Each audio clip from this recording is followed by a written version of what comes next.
یو نظم در سره شریکومه د ارمان چغه.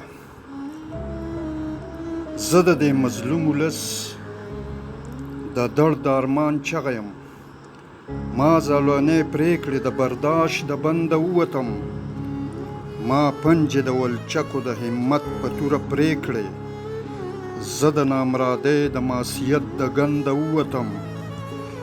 بس دی نور مې تاب د زغم او غم په تن کې نشته دی. زه د غلامۍ د قید و بند د ژونده ووتم. زغنې ارادې مې لږې ښایم بادارانو ته. زه د سوال ناروم د فقیر د کنده ووتم. لږه ډېره ساه ورکوم د خپل زړګي زخمونو ته. اور لګوم دلته د زردارو محلونو ته. پاتې به حیرانې دا ماڼۍ او محلونه کړم. بریښ د بغاوت یم زلزله د انقلاب یمه. چې شپېلوي مې په غاښونو کې د تن هډونه. د دور سړي خور ته په مثال د یو قصاب یمه.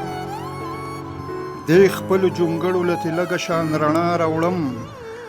بوخ د چراغونو په حساب او په کتاب یمه. زمه لږ راوړمتې ګلونه اوربلونو له.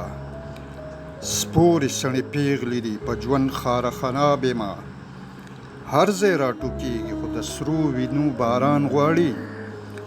دا مړاوي ګلونه تندرونه د اسمان غواړي. ستا د تشدد او استعمار قلا پرې باسمه. داسې یو چغه یم چې عرش پې لړزولی شم. اور دې د ستمه په وجود را لګولی دی. ما باندې چې بل دی نو تا هم پې سوځولی شم. غم مې د دوران او د جانان دواړه ملګري دي. ستا په دې کوڅه زه بې خطره تېرېدلی شم. دا چغه زما د شپېلۍ د اسرافیل په شان. مړي به راپاڅومه دا هنر لرلی شم. دا چې په احساس مې د تودو سیکو باران جوړ دی. ځکه خو مې هره کریکه تندر د اسمان جوړ دی. وایي په غوسو شونډو راته دام د قام زخمونه چې. وایي په غوسو شونډو راته دا د قام زخمونه چې. ته د واکدارانو نه د قام خوشحالي وګټه. دا چې په سرو وینو دی ګل شوی لالازار زمونږ. دغه سپورو سڼو له مستۍ د سپرلي وګټه. ما له خپل ضمیر دغه پیغور د ځوانمردۍ راکړي.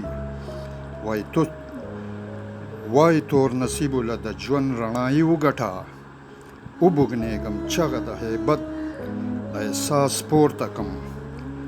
وای دې مظلوم ولس له بیا سوکالي وګټه. لاړ شمه ملګری قافله کې د پښتون شمه.